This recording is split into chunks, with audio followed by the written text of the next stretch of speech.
구약성경 역대하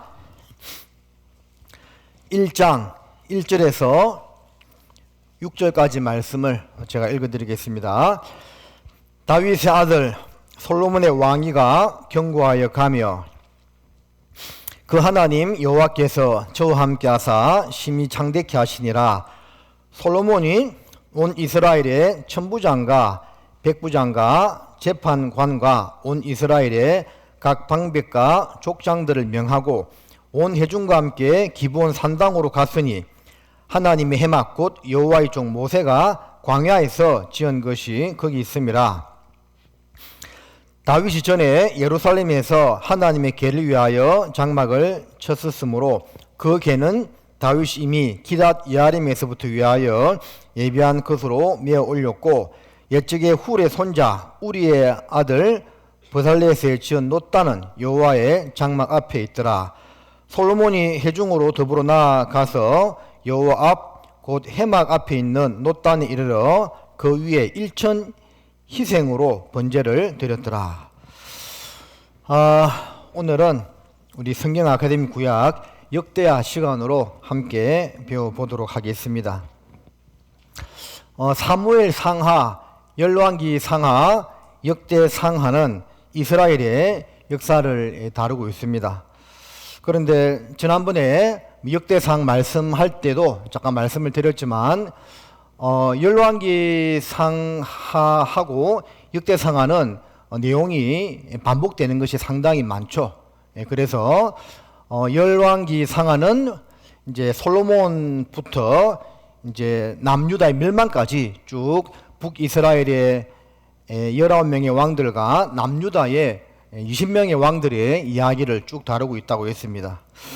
그런데 이제 이 역대 상하는 그 모든 이야기를 다 다루기보다는 이제 다윗에서부터 남유다 왕의 이제 끝까지 이제 이야기를 쭉 다루고 있습니다.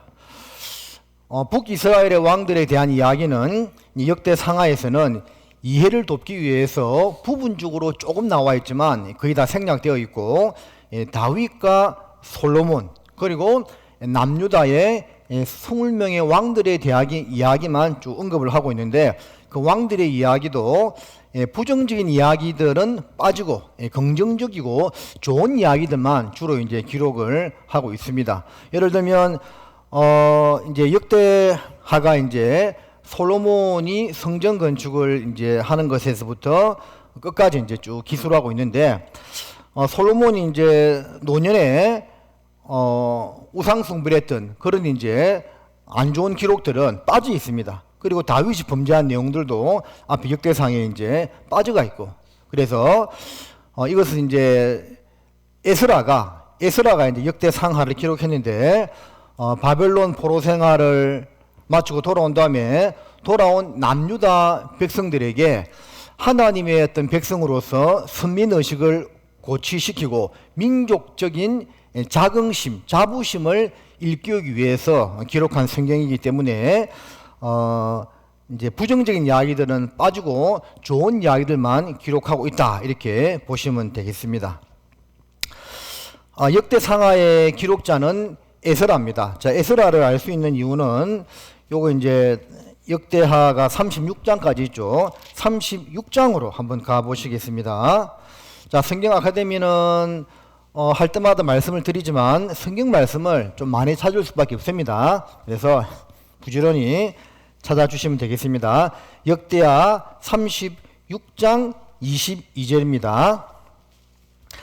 바사왕 고레스 원년에 여호와께서 예레미야의 입으로 하신 말씀을 응하게 하시려고 바사왕 고레스의 마음을 감동시키심에 저가 온 나라에 공포도 하고 조서도 내려가로되 바사왕 고레스는 말하노니 하늘의 신 여호와께서 세상 만국으로 내게 주셨고 나를 명하여 유다 예루살렘에 전을 건축하라 하셨나니 너희 중에 무릇 그 백성된 자는 다 올라갈지어다.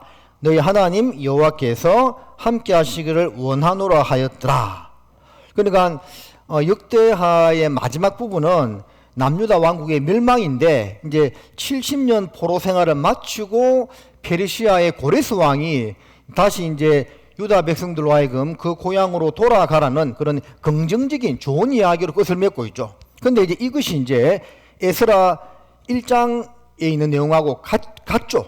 그래서 에스라 1장 1절을 보면 바사왕 고레스 원년에 여호와께서 예레미야의 입으로 하신 말씀을 응하게 하시려고 바사왕 고레스의 마음을 감동시키심에 저가 온 나라에 공포도 하고 조소도 내려 가로되 바사왕 고레스는 말하노니 하늘의 신 여호와께서 세상 만국으로 내게 주셨고 나를 명하사 유다 예루살렘에 전을 건축하라 하셨나니 이스라엘의 하나님은 참 신이시라. 너희 중에 무릇 그 백성된 자는 다 유다 예루살렘으로 올라가서 거기 있는 여호와의 전을 건축하라. 너희 하나님이 함께 하시기를 원하노라.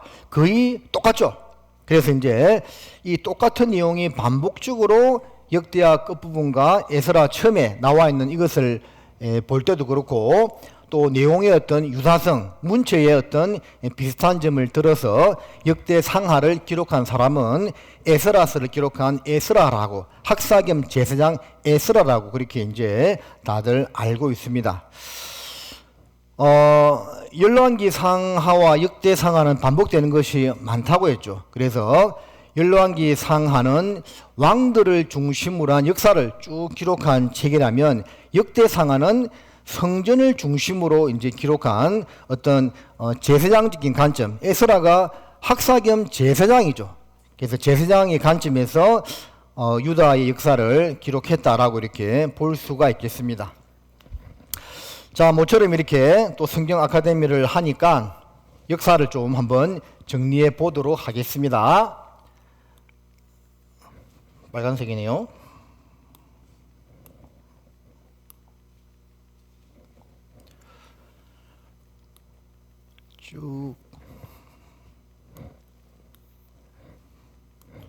쭉 갔어요. 나라가 둘로 쪼개지게 됩니다. 네 파트 정도로 분리해 가지고 기원전 1050년 그리고 기원전 1010년 그리고 기원전 970년 기원전 930년 이렇게 4등분해 보도록 하겠습니다. 기원전 1050년부터 1010년까지 이스라엘을 다스렸던 왕은 사울 왕이었습니다. 사울 왕. 그리고 1010년부터 970년까지 다스렸던 왕이 다윗 왕이었습니다. 그리고 970년부터 930년까지 다스린 왕이 누구였죠? 솔로몬 왕이었습니다.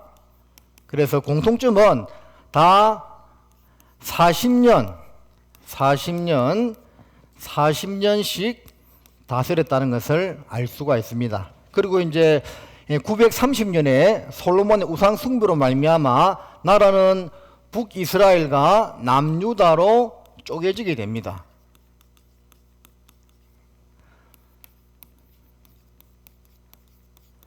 자, 북이스라엘의 첫 번째 왕이 누구였죠? 여로보암입니다. 여로보암. 그리고 남유다의 첫 번째 왕은 누구였습니까? 르호보암입니다. 이름이 비슷하죠? 르호보암입니다. 자, 더욱더 불순종했던 북이스라엘은 쭉 가다가 기원전 722년에 아수르에 의해서 멸망을 하게 됩니다. 남유다는 이제 더 나아가게 되는데 좀 써야 되기 때문에 짧게 가지고 기원전 606년에 바벨론 1차 포로로 끌려가게 됩니다. 자, 이때의 왕이 누구냐면 남유다의 18번째 왕인 여호야김 때 1차 포로로 끌려가게 되는데 이때 끌려간 사람이 에스겔, 다니엘 이런 사람들이 끌려가게 됩니다. 그리고 기원전 597년에 2차 포로로 끌려가게 되는데 이때 왕이 여호야긴입니다. 그리고 기원전 586년에 성전이 완전히 불타고 망하게 되는데 이때 남유다의 마지막 왕이 시드기야였습니다. 그러다가 이제 금방 마지막에 읽은 말씀처럼 70년 바벨론 포로 생활을 마치고 기원전 536년에 1차 포로들이 돌아오게 되는데 그때 주축 인물이 스룹바벨이었다고 했죠. 그래서 스룹바벨에 의해서 제2성전이 건축되게 됩니다. 자, 솔로몬이 건축한 성전이 제일 성전이죠. 그리고 70년 포로 생활을 마치고 돌아온 다음에 건축한 성전이 제2성전이 되는 겁니다. 그러다가 이제 성전 건축을 하다가 대적자들의 방해로 잠깐 중단되고 기원전 520년에 성전 건축이 재건되어 가지고 기원전 516년에 제2성전이 완공이 되는데 이 성전을 스룹바벨 성전이라고도 부릅니다. 그리고 이제 시간이 더 흘러가지고 기원전 458년에 2차 포로기한이 이루어지게 되는데 이때 주도한 사람이 바로 역대 상하를 기록하고 에스라를 기록한 에스라가 됩니다. 그리고 이제 시간이 더 흘러가지고 기원전 445년에 느헤미야가 또 3차 포로 기한을 단행하게 됩니다. 그래서 이제 포로로 끌려가게 된 것도 1차, 2차, 3차에 나누어서 끌려가게 되고 돌아오게 되는 것도 1차, 2차, 3차에 나누어서 돌아오게 됩니다. 그래서 잘 이제 보시면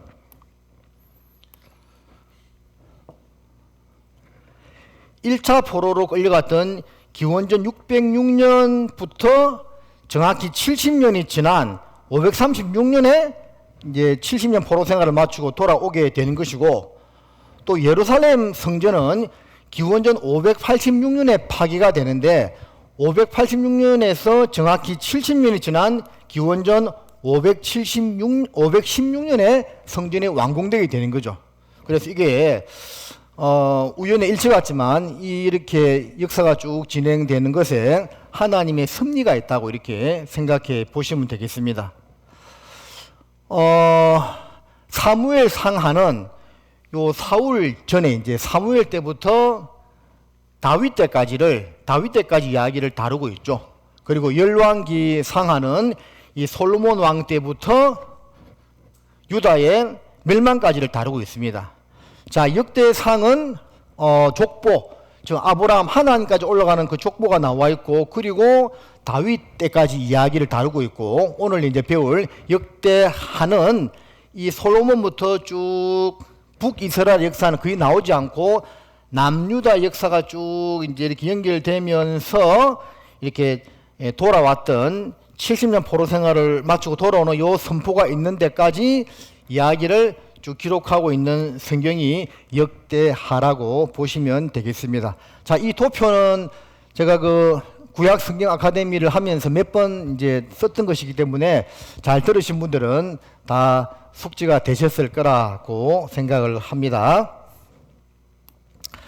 자, 그러면 우리가 이렇게 제가 이제 마태복음 8장 9장에 나와 있는 예수님의 10가지 기적을 좀 다 외우면 좋다고 그런 말씀을 드린 적이 있습니다. 혹시 마태복음 8장 9장에 나오는 10가지 기적을 외우신 분 있습니까? 어떻게 외우라고 했죠? 문중열풍기 중혈달소병 이렇게 한번 외우면 된다고 했습니다. 한번 따라해 보실까요? 문중열풍기 중혈달소병. 자, 100번만 반복하시면 외우게 됩니다. 그런데 이제 또 우리가 남북 이스라엘에 19명의 왕들이 있고 남유다에 20명의 왕들이 있었는데 북이스라엘 왕들까지 다 외울 필요는 없지만 남유다 왕들은 조금 성경에 관심 있는 분들 외우면 좋습니다. 물론 저는 다 외웠겠죠. 한번 써보겠습니다. 제일 첫 번째 왕은 르호보암 왕입니다. 자, 르호보암 왕은 솔로몬의 아들인데 이제 나라가 이제 두 동강이 나게 되고 이제 정통성은 남유다로 이어지게 되는데 남유다의 첫 번째 왕이 됩니다. 원래 이제 솔로몬의 우상 숭배로 말미암아 이미 하나님께서 작정은 하셨지만 그러나 르호보암에게 기회가 주어졌죠. 르호보암이 노인들의 교도와 소년들의 교도를 들었습니다. 노인들의 교도는 백성들의 요구를 용납해 가지고 아버지 솔로몬 때 하던 그 노역을 감해주고 그러면 이제 잘 섬길 거라고 했는데 그 함께 자라난 소년들은 아니다. 음악에 통치해야 된다고 이야기하죠. 그래서 르호보암 왕이 그 노인들의 교도를 버리고 함께 자란 소년들의 말을 듣게 됩니다. 그래서 선정을 베풀어 달라고 요구했던 백성들에게 나의 엄지손가락은 내 아버지의 허리보다 굵다면서 채찍과 정갈로 너희들을 다스리겠다 하니까 이제 나라가 완전히 두 동각을 나게 됩니다. 그래서 르호보암을 봤을 때 이 사람이 지혜롭게 잘 처신했더라면 나라가 두 동각이 나지 않을 수도 있었는데 잘못된 선택으로 말미암아 나라가 쪼개지게 되었다라고 보시면 되겠습니다. 그리고 두 번째 왕이 아비야.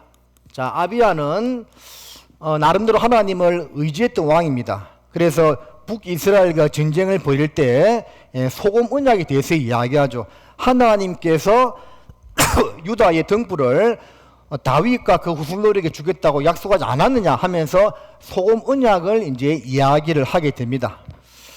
그리고 이제 그 세 번째 왕이 아사 왕이었는데 아사 왕은 시작은 좋았는데 끝이 좋지 않았던 왕이었죠. 그래서 시작은 좋았습니다. 하나님을 온전히 의지함으로 말미암아 구스에 100만 대군이 쳐들어왔을 때 오로지 여호와만 의지함으로 그 100만 대군을 물리치게 됩니다. 그런데 이제 나중에 마음이 교만해져 가지고 악행을 이제 저지르게 되는 이제 그런 왕으로 이제 평가받고 있습니다. 대체적으로는 선정을 베풀었던 왕으로 이렇게 보시면 되겠습니다. 자, 네 번째 왕은 그 유명한 여호사밧 왕입니다. 자, 여호사밧은 죄송합니다. 여호사밧은 남유다를 다스렸던 20명의 왕들 중에서 대표적인 선한 왕의 한 명으로 꼽는 사람이었죠. 그래서 성전을 또 깨끗하게 하고 또 백성들에게 율법을 가르친 왕이었습니다. 그래서 그 전까지 왕들은 백성들에게 이렇게 하나님 말씀대로 잘 살아야 된다 이렇게 구두로 이야기했다면 여호사밧은 직접적으로 제사장들과 레위 사람들을 보내어서 남유다 백성들에게 성경을 가르쳤던 그런 왕으로 평가받고 있습니다. 그리고 그 이후에 다섯 번째 왕이 여호람 왕이 되는데요. 자, 여호사밧이요 정치를 잘 했는데 그가 이제 실수했던 것이 뭐냐면 북이스라엘의 아합 왕과 연혼을 했습니다. 연혼. 그러니까 이제 우상을 섬기는 아합 왕과는 좀 절교 이렇게 관계를 끊어야 되는데 함께 잘 지냈다 그 말입니다. 연혼. 그래서 이제 이 아합의 딸을 자기 아들의 자기 며느리로 받아들이게 됩니다. 그래서 여호람은 이제 악행을 했던 그런 왕으로 이제 평가를 받고 있고 비참한 세월을 맞이하게 됩니다. 그리고 그 다음에 이제 왕이 아시야. 남유다의 여섯 번째 왕입니다. 자, 여호사밧이요 정치를 참 잘했는데 그가 했던 대표적인 실수가 북이스라엘의 아합 왕과 연혼한 것이라고 말씀했죠. 그래서 이 여호람은 아합의 딸이 자기 와이프가 되고, 근데 또 아시아는 그 이제 아합의 딸이 자기 엄마가 되겠죠. 그래서 엄마 말을 듣고 이제 아버지, 할아버지의 모습을 본받지 않다가 또 이 아하시아 왕도 결국은 북이스라엘의 여호람 왕이 예후 왕에 의해서 처단을 받게 되는데, 그때 병문안 갔다가 사마리아로 도망가게 되는데, 그까지 이제 쫓김을 당해서 또 비참한 제후를 맞이하게 되는 왕이었습니다. 그리고 이제 이 아하시아가 죽게 되니까 아하시아의 엄마 아달랴가 그 나머지 왕들을 다 죽이고 자기가 직접 왕이 되는데, 남유다의 유일한 여자 왕이 되는 거죠. 물론 악행한 왕이었습니다. 그리고 이제 아달랴가 모든 왕족들을 다 멸할 때 유모가 이제 아이 하나를 숨겨다가 이제 성전에서 몰래 키우게 되고 6년 동안 몰래 키운 다음에 왕으로 등극시키게 되는데, 그 왕이 바로 남유다 8번째 왕인 요아스 왕이었습니다.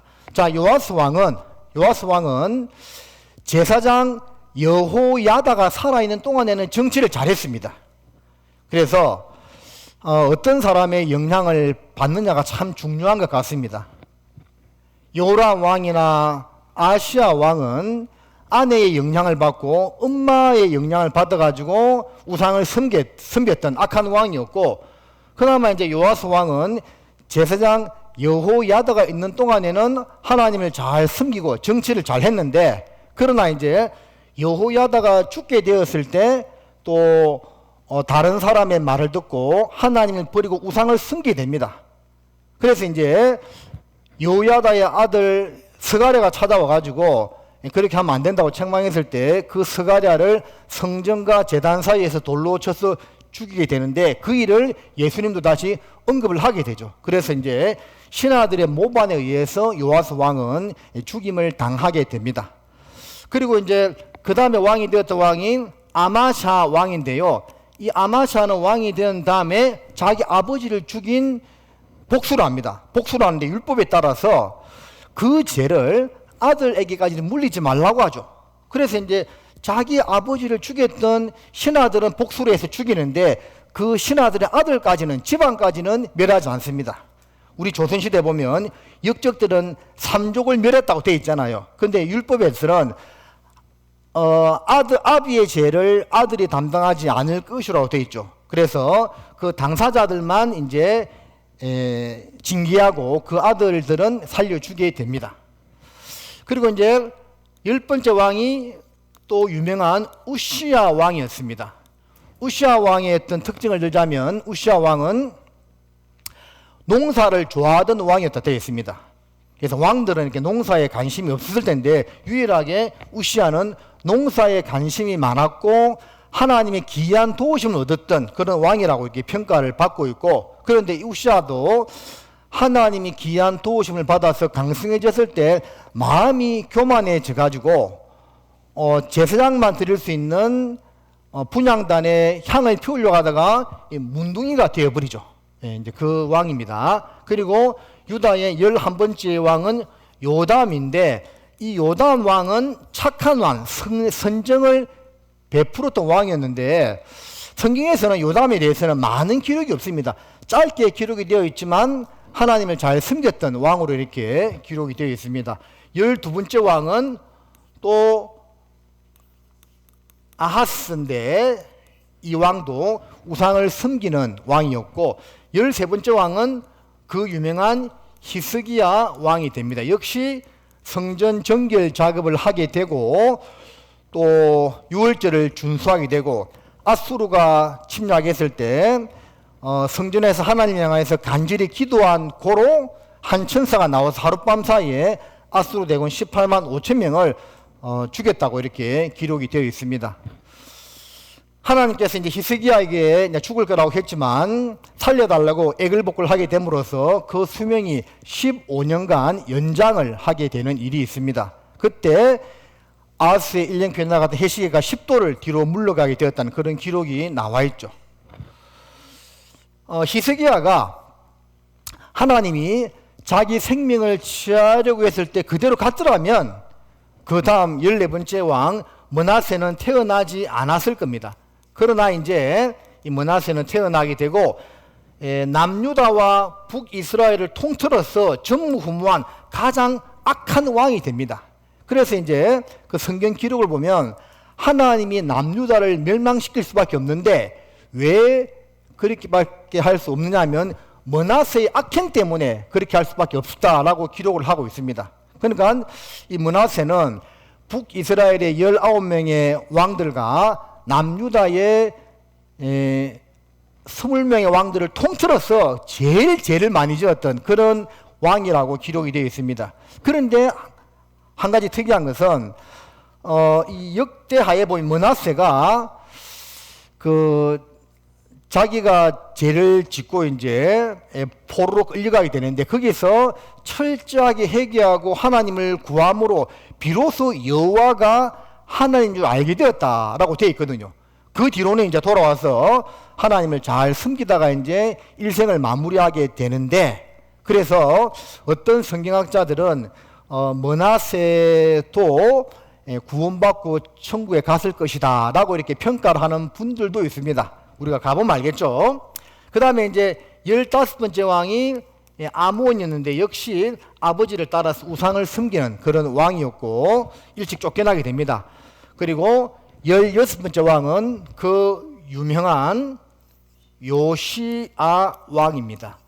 자, 유월절을 준수를 할 때 유월절을 제정한 이후로 요시아 왕만큼 유월절을 성대하게 잘 지킨 왕이 없었다고 평가를 받고 있습니다. 그런데 젊은 나이에 이제 전쟁터에 나가서 애굽 왕 바로 누구와 싸우다가 전사를 하게 됩니다. 자, 그 사건에 대해서 성경 기록하기를 의인이 하액전에 취함을 가게 된다라고 이제 평가를 하고 있죠. 그래서 하나님께서 남유다는 왕들의 악행과 특히 므낫세의 악행으로 인해서 멸할 수밖에 없는데 이미 정해진 겁니다. 그 멸하기 전에 요시아가 그 남유다가 멸망하는 것을 보기 전에 취하에 갔다라는 그런 평가를 받는 이스라엘을 남유다 역사를 통틀어서 가장 하나님을 잘 섬겼던 선한 왕이라 이렇게 볼 수 있겠습니다. 자, 그 다음에 이제 17번째 왕 여호아하스인데 요시아의 아들입니다. 그래서 이제 이 여호아하스 왕은 또 악행을 저질렀어요. 아버지를 닮아서 이렇게 하나님을 잘 섬겼으면 다행인데 그러지 못하고 악행을 저지름으로 말미암아 애굽 왕이 애굽으로 끌고 가게 됩니다. 그래서 거기서 이제 죽어요. 하나님을 섬기지 않음으로 말미암아 이방 땅에 끌려가서 비참한 최후를 맞이하게 되는 왕이죠. 그리고 이제 애굽 왕 바로 누고가 요시아의 다른 아들 여호아스도 요시아의 아들이고 또 17번째 왕인 18번째죠.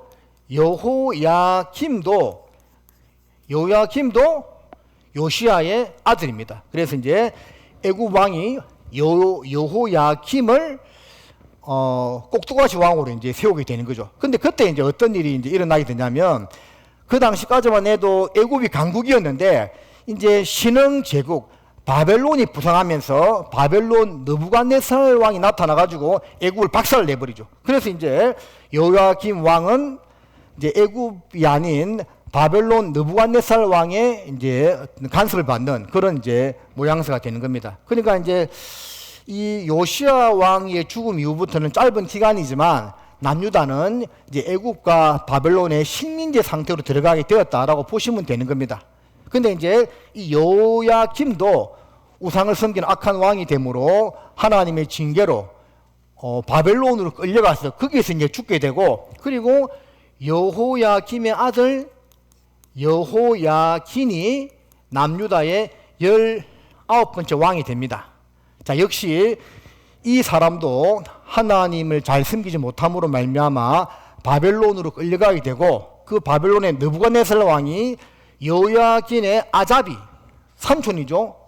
삼촌 시드기야가 남유다의 마지막 왕이 됩니다.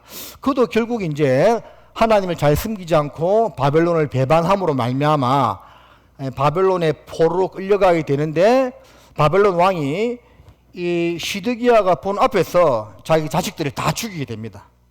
예, 아버지가 보는 앞에서 자식들이 다 죽으니까 얼마나 끔찍했겠습니까? 그리고 시드기야 왕은 두 눈이 뽑혀가지고 바벨론으로 끌려가게 됨으로써 남유다는 완전하게 멸망을 받게 됩니다. 앞에서 말씀드린 것처럼 제1차 포로 기원전 606년에 이제 여호야김 왕이 있었고, 그리고 2차 포로 597년에 여호야긴 왕이고, 마지막 이제 성전이 불탈 때 완전히 망할 때가 시드기야 왕이었다, 이렇게 볼 수가 있겠습니다.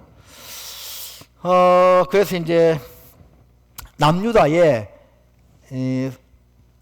20명의 왕들에 대해서는 이제 좀 외울 필요가 있고, 그 왕들이 어떤 사람이었다는 것을 이제 대략적으로 좀 기억하면 우리가 성경을 공부하는데 도움이 될 수가 있겠습니다.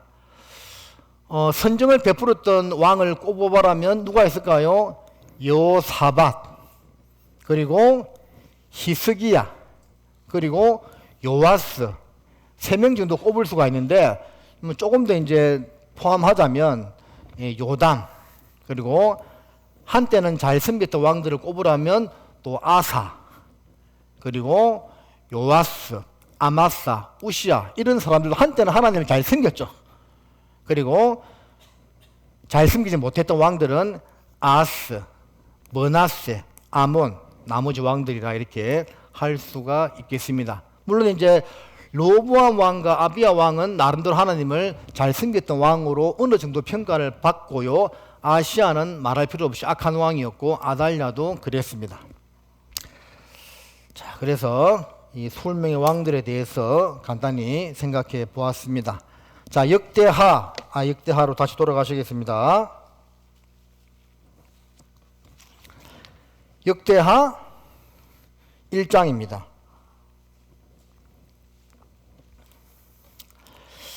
1장 6절에 여호와 앞 곧 해막 앞에 있는 놋단에 이르러 그 위에 1,200으로 번제를 드렸더라. 그러면 이제 전체적인 이제 줄거리를 살펴보았고, 남은 시간이 허락하는 범위까지 각 장의 중요한 내용들을 간략하게 살펴보도록 하겠습니다. 역대하는 솔로몬 왕부터 마지막까지를 쭉 다루고 있다고 했죠. 자, 솔로몬 왕은 처음에 하나님을 잘 섬겼던 왕이었습니다. 끝은 비록 안 좋았지만 전반적인 생애를 평가해 봤을 때 하나님을 제대로 섬겼던 왕으로 봐야만 되겠죠. 그래서 어떤 사람들은 솔로몬이 말년에 우상 숭배를 했기 때문에 천국에 못 간 것이 아니냐, 그런 이제 질문을 던지는 분도 있는데 그렇지는 않습니다. 왜 그러냐면 솔로몬이 잠언과 전도서를 기록했잖아요. 그런 거 보면 이 사람이 말년에 좀 실수했지만 뭐 이렇게 멸망으로 갔다 보기는 어려울 것이고, 또 우상 숭배를 솔로몬이요 직접적으로 했기보다는 요구를 하니까 이제 그것을 허용했다, 이렇게 보는 것이 더 옳을 것 같습니다. 그래서 이제 솔로몬의 이제 안 좋았던 점들은 빠져 있고 좋았던 점들만 기록이 되어 있는데, 특별히 이게 하나님을 위해서 솔로몬의 성전을 짓기 전에, 제일 성전을 짓기 전에 1,000 번제를 드렸다라고 되어 있습니다. 자, 이것도 이제 두 가지 이제 의견이 있습니다. 1,000마리의 짐승을 잡아서 제사를 드리는 거느냐, 아니면 제사를 1,000번 반복해서 드린 것이냐, 그런 이제 두 가지 견해가 있긴 하는데, 여러분 어떻게 생각합니까? 짐승을 1,000마리 잡은 1,000 번제를 드렸을까요? 아니면 제사 자체를 1,000번을 드렸을까요? 네? 정확하게는 알 수 없는데, 보편적으로는 저희 교회 안에서는 보통 성경학자들은 1,000 횟수의 번제를 드린 것이 아니라 1,000마리의 짐승을 잡아서 제사를 드렸다, 그렇게 보는 것이 더 타당하다고 봅니다. 그래도 1,000 횟수가 아니라 1,000마리의 짐승을 잡아서 제사를 드렸다 하지만 그게 결코 쉬운 일은 아니었겠죠. 예? 하루에 10마리만 잡아서 드려도 100일이 걸렸을 것이고 상당한 시간이 걸렸을 겁니다. 상당한 시간과 많은 재물을 하나님께 드렸다라고 할 수가 있겠습니다. 이것을 봤을 때 이제 교훈받는 내용으로 들어가는 겁니다. 일천번제를 드린 것이 결코 헛되지 않았다고 볼 수가 있겠죠. 자, 하나님은 마음을 보시는 분입니다. 아니 뭐 일천번제 1000마리의 짐승을 잡아서 제사를 드리든지 10마리만 드리든지 1마리만 드리든지 마음이 중요한 것이 아니냐라는 그런 이제 생각을 할 수도 있겠지만 사실은 그렇지 않습니다. 결국은 우리가 행한 대로 다 이제 상급을 받고 행한 대로 판단을 받는다고 되어 있지 않습니까? 물론 제일 처음은 마음에서 출발해야 되는 것이 맞지만 그러나 그것이 행동으로 드러나야 된다는 거죠. 우리가 주님을 향해서 많은 시간을 드리고 많은 물질을 드리는 것이 결코 헛되지 않다는 것을 솔로몬의 일천번제를 통해서 알 수가 있는 겁니다. 우리가 신앙생활 할 때요, 하나님 제 마음 아시죠? 그렇게 하고 울렁뚱땅 넘어가면 안 된다 그 말입니다. 하나님은 네 마음도 알지만 네 행동을 보기를 원하신다 그렇게 말씀을 하시겠죠. 창세기 22장에 아브라함이 이삭을 번제단의 제사로 드렸을 때 그 제사를 막았지 않습니까? 그때 하나님께서 뭐라고 말씀하셨습니까? 내가 이제야 내가 나를 경외하는 줄 알았다 돼 있죠. 하나님이 그럼 그전에는 아브라함이 하나님을 잘 섬기는 사람인지 몰랐습니까? 알았겠죠. 근데 행함으로 드러났을 때 그 말씀을 하신 것을 보면 하나님은 말뿐인 신앙을 원하는 것이 아니고 행동으로 옮겨지는 신앙을 원한다는 것을 알 수가 있는 겁니다. 성경 잡아 놓으시고 누가복음 7장을 가보시겠습니다.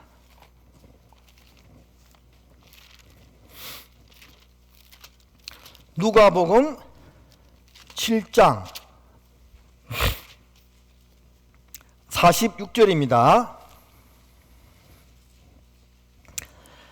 너는 내 머리에 감람유도 붓지 아니하였으되 저는 향유를 내 발에 부었느니라. 이러므로 내가 내게 말하노니 저의 많은 죄가 사하여졌도다. 이는 지의 사랑함이 많음이라. 뒤에 같이 읽겠습니다. 사함을 받은 일이 적은 자는 적게 사랑하느니라. 자, 어떤 내용입니까? 막달라 마리아에 대한 내용이죠.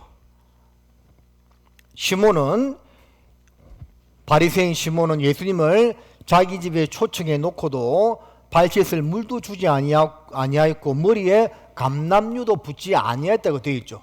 그런데 이 막달라 마리아는 그 집에 들어올 때부터 눈물로 네 발을 적시고 입맞추기를 그치지 아니하였고 향유를 그 비싼 향유를 내 몸에 부었다고 말씀하셨습니다. 자, 막달라 마리아는 어떤 여자죠? 예수님께 300데나리온이나 되는 향유를 깨트려서 부었던 여인은 2명입니다. 막달라 마리아가 있고 마르다의 여동생 마리아가 있습니다. 그래서 마태복음 26장에 나오는 마리아는 나사로의 여동생 마리아입니다. 이게 막달라 마리아하고 이제 다른 사람인데 동명이인이죠. 근데 막달라 마리아는 7 귀신이 나간 여인이었습니다. 그래서 다른 어떤 사람들보다도 예수님께 많은 은혜를 받은 사람이었죠. 그러니까 은혜를 많이 받았기 때문에 사랑을 더 많이 받았기 때문에 예수님을 더 사랑할 수밖에 없던 것이고 자기의 모든 것을 다 들여서 예수님을 섬겼던 겁니다. 그리고 요한복음 21장에 예수께서 부활하신 이후에 가장 먼저 만난 여인도 막달라 마리아였죠. 그래서 부활하신 다음에 수제자 베드로, 야고보, 요한을 먼저 만나지 아니하였고 나사로의 여동생 마르다와 마리아, 그 요한복음 12장에 보면 예수님께서 원래 마르다와 마리아를 사랑했다 되어 있거든요. 원래. 그런 기록을 보기 어렵죠. 근데 그런 분들을 다 제쳐두고 막달라 마리아에게 가장 먼저 보이셨다는 것은 사함을 받은 일이 많은 사람은 더 많이 사랑한다는 것을 알 수가 있습니다. 그래서 우리가 신앙생활을 할 때 다 같이 구원을 받았지만 그 구원의 느낌은 틀리겠죠. 어떤 사람은 그 구원, 죄 사함을 얻기 위해서 정말 오랜 시간 동안 방황하다가 구원받게 했을 때 얼마나 그게 값지게 느껴지겠습니까? 그러나 또 그만큼 되지 않는 사람이 있을 수가 있겠죠. 예? 그래서 똑같은 구원을 받아도 그 사람이 느끼는 정도에 따라서 나타나는 것은 다르게 표현된다고 할 수가 있습니다. 그래서 우리가 주님께 은혜와 사랑을 받았는데, 제가 평소에 기도 가운데도 예수 그리스도의 사랑의 넓이와 길이와 높이와 깊이를 왜 더 깊이 알아가야 되냐면, 그것을 더욱더 깊이 알아갈 때 우리가 주님을 위해서 더 많은 시간과 더 많은 물질과 내 모든 것을 드릴 수가 있다라는 겁니다. 그것을 말씀하고 있는 겁니다. 솔로몬이 하나님께 일천번제를 드렸던 것은 많은 시간과 많은 물질을 드려서 그 일천번제를 드린 것은 결코 헛된 것이 아니었다는 것을 좀 교훈받을 필요가 있습니다.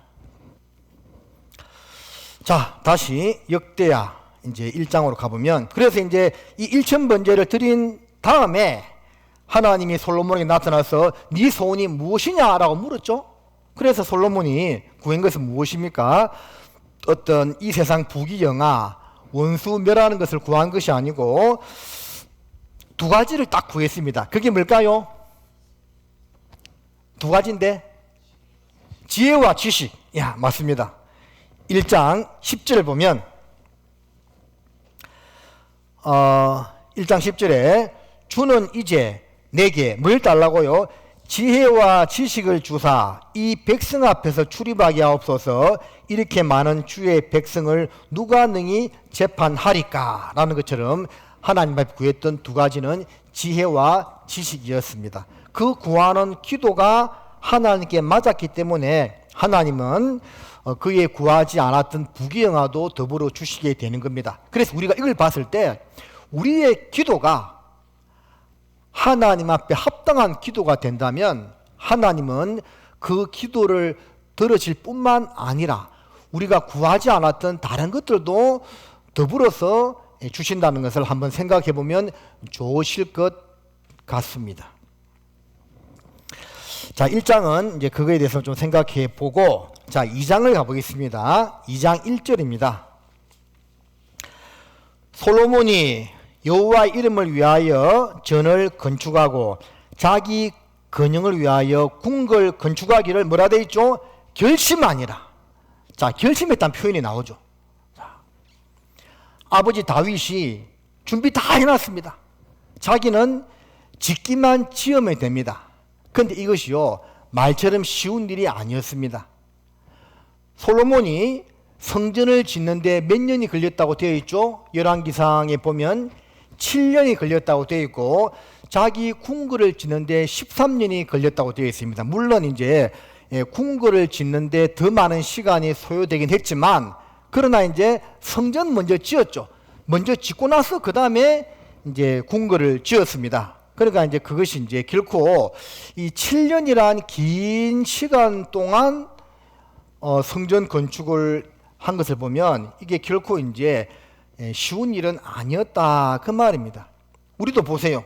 우리도 이 교회당을 건축하는데 1년 2개월이라는 시간이 걸렸거든요. 물론 이제 공사업자가 하긴 했지만 신경 많이 썼습니다.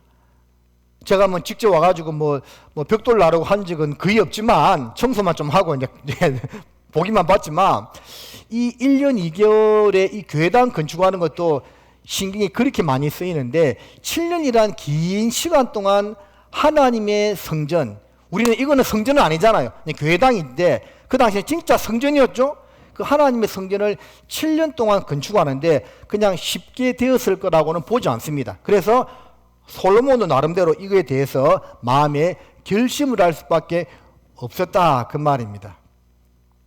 여러분, 예수님도 결심을 했을까요, 안 했을까요? 네? 예수님은 결심을 했습니까, 안 했습니까? 했죠. 봅시다. 누가복음 9장.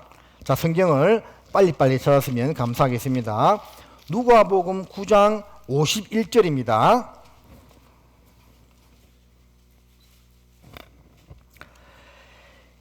예수께서 성천하실 기약이 차감해 예루살렘을 향하여 올라가기로 굳게 뭐라고요? 결심하시고. 보세요. 우리 예수님도, 나의 구주 예수님도 예루살렘으로 올라가기를 어떻게 했다고요? 굳게 결심했다고 되어 있습니다.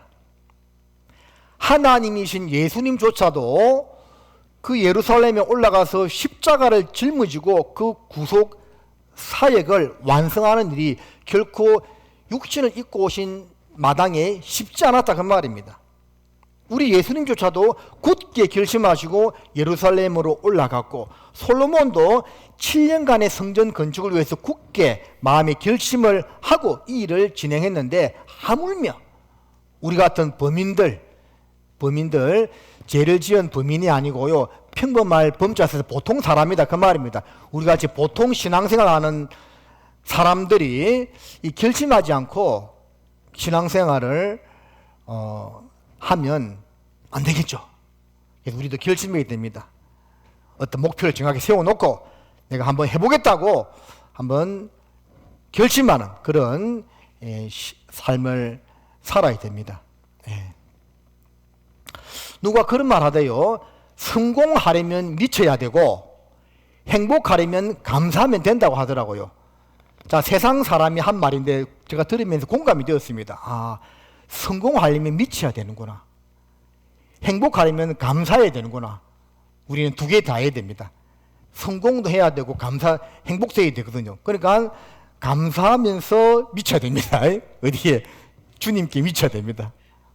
한번 우리가 세상 사람들한테 그런 평가, 저 사람은 예수에 미친 사람이다, 교회 일에 미친 사람이다, 그런 말 들으면 좋지 않습니까? 저도 청년 때 구원받고 교회 한창 다닐 때 저희 어머니가 저한테 한 말이 있습니다. 어지간하게 미쳐냈거든요. 그 말 듣고 교회 다녔던 그런 기억이 납니다. 청년 때. 자, 3절을 보시겠습니다. 사자를 두로 왕 후람에게 보내어 이르되, 당신이 전에 내 부친 다윗에게 백향목을 보내어 그 거할 궁궐을 건축하게 한 것 같이 내게도 그리하소서. 이제 내가 나의 하나님 여호와의 이름을 위하여 전을 건축하여 구별하여 드리고 주 앞에서 향재료를 사르며 항상 떡을 진설하며 안식일과 초하루와 우리 하나님 여호와의 절기의 조숙으로 번제를 드리려 하니 이는 이스라엘의 영원한 규례니이다. 내가 건축하고자 하는 저는 크니 우리 하나님은 모든 신보다 크십니다. 근데 이제 성전을 건축하는데 솔로몬이요, 도움을 요청했습니다. 누구한테 도움을 요청했죠? 두로 왕 히람에게 도와달라고 했습니다. 왜? 그 두로 지방에서 나는 거대한 백향목이 있어야만 이제 성전을 지을 수가 있는 겁니다. 그 앞에 있는 성막은 뭐로 지었죠? 예? 이게 성전 짓고 그 전에 이제 성막이 있었지 않습니까? 성막은 뭐로 지었어요? 주 재료가 뭐였습니까? 이러시면 곤란한데요.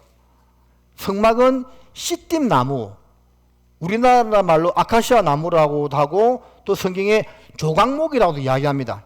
근데 우리나라에 있는 아카시아 나무하고는 좀 수종이 틀리긴 틀려요. 근데 제가 이제 성전 성지순례 가가지고 시띠 나무 조각목을 보니까 나무가요, 이 고든 나무가 아닙니다. 이렇게 우불구불해. 그래서 저 시띠 나무를 어떻게 잘라다가 그 성막을 만들었을까 하는 그런 생각이 들더라고요, 기구들을. 근데 이제 성막을 만들 때 보면 그 시띠 나무를 잘라서 만들고 중요한 기구들은 뭐 지성수 법계라든지 향단 이런 것들 다 금으로 쌌다 돼 있거든요. 그게 이제 원래 시띠 나무의 모습은 이렇게 좀 직선이 아니고 좀 울퉁불퉁한데, 그것은 이제 각자 나름대로의 모습을 가지고 태어난 우리 각자라고 할 수가 있겠습니까? 할 수 있겠습니다. 금은 하나님의 영광과 어떤 은혜를 말하는데, 울퉁불퉁 제 멋대로 생긴 우리 같은 사람들이 하나님의 은혜와 영광을 힘입어서 이제 교회에 귀하게 쓰임받는 모습으로 다듬어져 간다. 그런 내용으로 좀 볼 수가 있겠습니다. 그래서 성막은 시띠 나무가 주 재료였는데 이제 성전은 그거로 할 수 없어. 이건 백향목이 있어야 돼. 그래서 이제 두로왕 히람에게 도움을 요청한 겁니다.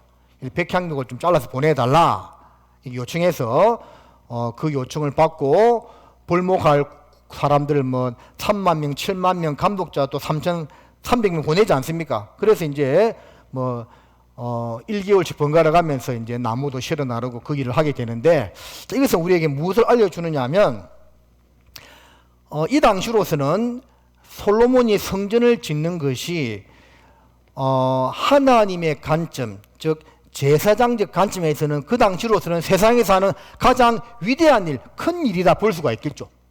맞죠? 근데 이 큰 일을 혼자서는 할 수 없다 그 말입니다. 솔로몬은 혼자서는 할 수 없어요. 그래서 도움을 협조를 요청한 거다 그 말입니다. 이것을 우리 신앙생활에 적용해 본다면 우리가 신앙생활을요 결코 혼자 할 수 없다는 겁니다. 특별히 하나님의 큰 위대한 일은 있잖아요. 반드시 한 피바다 한 몸 이룬 형제 자매들의 협력과 협조가 없이는 안 된다는 것을 알려주고 있는 겁니다. 그렇지 않습니까? 우리가 성경 강의를 할 때 어렵게 몇몇 영혼들이 구원받습니다. 근데 이게 뭐 말씀만 전한다 되는 일이 아니죠. 말씀도 잘 전해야 되지만 먼저는 피대상자가 구원받고자 하는 마음도 있어야 되고, 그리고 식당 봉사도 해야 되고 청소 봉사도 해야 되고 또 물줄도 들어가고 여러 가지가 다 협력해가지고 그 일이 완성되는 거죠. 우리 3월 말에 이제 찬양의 밤을 준비하고 있는데 그 찬양의 밤도 마찬가지죠. 찬양대 자체적으로 부족하니까 더 인원을 요청했고 그 시간 날 때마다 계속 모여서 연습하고 있잖아요. 협력하지 않으면 안 되는 겁니다. 이 솔로몬 왕도 엄청난 부귀영화를 누렸지만 자기 혼자서는 그 성전을 건축할 수 없은 겁니다. 오죽했으면 이방 왕 히람에게까지 도움을 요청해서 했겠습니까? 그래서 우리도 모든 일들을 특히 주님의 일은 나 혼자서는 할 수 없다는 것을 깨닫고 항상 협력하여 선을 이루어야 한다는 것을 꼭 마음에 명심해야 되겠습니다. 우리 로마서 8장 28절 잘 아는 말씀 있죠. 하나님의 부르심을 입은 자, 곧 그 뜻대로 부르심을 입은 자들에게는 모든 것이 뭐라고요? 합력입니까? 협력입니까? 합력하여 선을 이룬다고 되어 있죠. 그리고 빌립보서 1장 27절에서는 협력입니다. 복음의 신앙을 위하여 협력하는 것과, 로마서 8장은 합력이고 빌립보서는 협력입니다. 어쨌든 협력, 힘을 모으고 서로 돕는 거죠. 없이는 안 되는 겁니다. 그래서 우리 나주교회도 더욱더 부흥되기 위해서는 우리 성도님들이 때로는 목회자 중심으로, 때로는 해별 회장 중심으로, 때로는 구역 임원 중심으로 똘똘 뭉쳐가지고 협력하지 않으면 안 되는 겁니다. 그리고 주님 중심으로 항상 모여야 한다는 겁니다. 힘을 써야 되는 겁니다. 자, 그런 일들을 통해서 과거에 성전이 건축되었고 오늘날에도 교회가 완성되어 간다라고 보시면 되겠습니다. 자, 역대상 3장으로 가겠습니다. 3장 1절에 솔로몬이 예루살렘 모리아 산에 여호와의 전 건축하기를 시작하니 그곳은 여호와께서 그 아비 다윗에게 나타나신 곳이요 여부스 사람 오르난의 타작 마당에 다윗이 정한 것이라. 자, 성전 건축한 자리에 대해서는 좀 생각해 봐야 되겠습니다.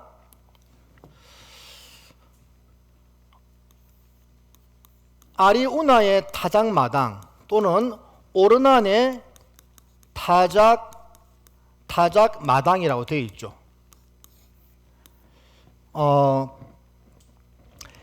여기가 지금 무슨 산이라고 되어 있죠? 모리아산. 오르난의 타작 마당은 모리아산에 있습니다. 그러면 모리아산 하면 뭐가 기억이 나죠? 모리아산은 창세기 22장에 아브라함이 독자 이삭을 바쳤던 곳이 바로 모리아산 정상입니다. 그래서 이곳은 아브라함이 독자 이삭을 번제로 드렸던 그 장소가 오르난의 타작마당이고 모리아산 정상이 되는 겁니다. 그 이후에 이제 다윗이 인구 조사를 하게 되고 그로 말미암아 하나님의 징계를 받게 되죠. 그래서 이제 그 죄를 뉘우칠 때 이제 다윗이 이 오르난의 타작마당, 아리우나의 타작마당 같은 말입니다. 오르난, 아리우나 같은 사람입니다. 그 다윗이 범죄 이후에 이곳에서 다윗이 하나님께 번제와 화목 제사를 드렸던 곳이 바로 이 오르난의 타작마당이었습니다. 그리고 솔로몬의 제1성전이 건축된 장소가 바로 이곳이었다라는 겁니다. 그리고 이곳은 바로 위도와 경도로 잘라 보았을 때 세상 중앙입니다. 정확하게 세상 중앙이 바로 오르난의 타작마당이고 모리아산 정상이고 제1성전, 제2성전이 건축된 장소였고 7년 한란 전 3년 반 때 제3성전이 건축될 장소도 바로 이곳이다 그 말입니다. 세계 딱 중앙이에요. 여기서 이제 제3성전이 건축이 되는 겁니다. 과거에 성전이 있어 왔고, 자 우리가 이 정도 알 필요 있겠죠. 그리고 이제 이 성전을 건축했을 때가 솔로몬 이게 자꾸 이 성전을 건축했을 때가 솔로몬 적이 몇 년이라고 했죠? 적이 4년 2월 1일이라고 했습니다. 2월 1일 성전 건축하기를 시작했다 되어 있거든요. 그러면 솔로몬의 제2기간은 기원전 970년에서 930년까지입니다. 그러니까 왕으로 등극하고 4년이 지난 시점에 성전을 건축했으니까 그럼 그 시기는 이제 기원전 966년이 됩니다. 자, 열왕기상 6장 1절에 보면 이때가 이제 출애굽한 지 480년이 지난 시점이라고 말씀하고 있거든요. 그러니까 이제 솔로몬이 제1성전을 건축하기 시작한 그 해가 바로 출애굽한 때로부터 480년이 지난 시점이 되니까 480을 더하게 되면 얼마가 나오느냐면 기원전 1446년이 되는 겁니다. 그래서 이 성경 구절을 근거로 해가지고 출애굽의 연도를 추정한다고 예전에 한번 또 말씀드린 적이 있는데 한번 복습하는 차원에서 말씀을 드립니다. 자, 역대상 넘어가서 5장 10절을 보겠습니다. 역대상 5장 10절. 궤 안에는 두 돌판 외에 아무것도 없으니 이것은 이스라엘 자손이 애굽에서 나온 후 여호와께서 저희와 언약을 세우실 때에 모세가 호렙에서 그 안에 넣은 것이라. 이것도 좀 봐야 되겠습니다. 이제 성전 이제 건축을 하게 되는데 그 궤 안에요 10계명 두 돌판 외에는 없는 겁니다. 자, 과거에는 성막이었고, 자 후에는 이제 성전이 됩니다. 그런데 성막이 있을 때 그 법궤 안에 세 가지가 들어가 있었거든요. 뭐가 들어가 있었죠? 10계명 두 돌판, 그리고 아론의 쌍난 지팡이, 그리고 만나 담은 항아리, 요 세 개가 이제 들어가 있었거든요. 근데 이제 그 성전을 지을 때 보니까 다 없어지고 10계명 두 돌판만 이제 들어가 있게 되는 겁니다. 성막은요, 성막은 초림의 그리스도의 모형이 되고, 성전은 재림의 그리스도의 모형이 되기도 합니다. 자, 이렇게 한번 생각해 보겠습니다.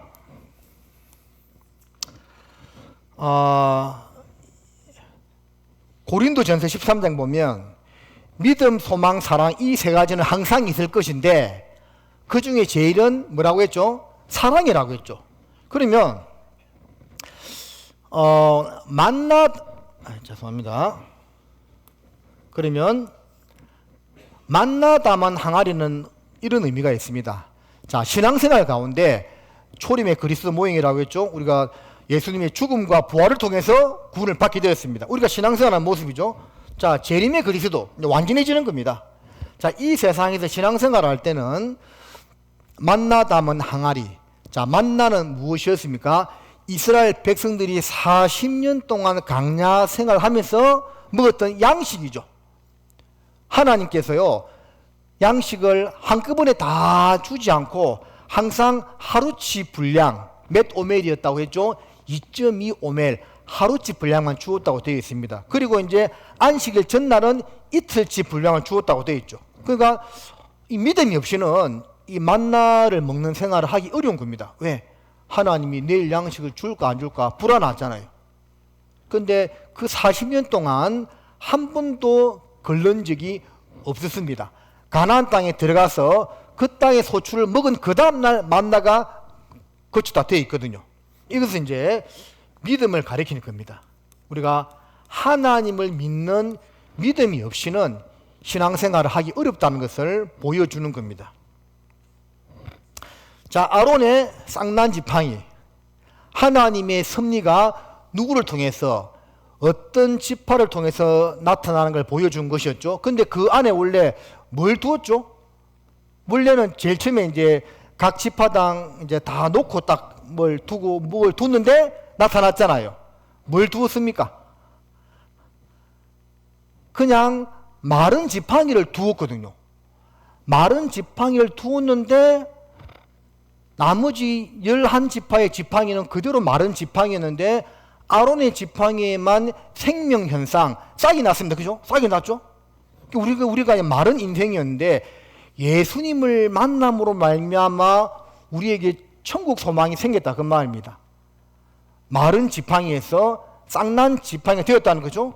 이것은 소망을 상징하는 겁니다.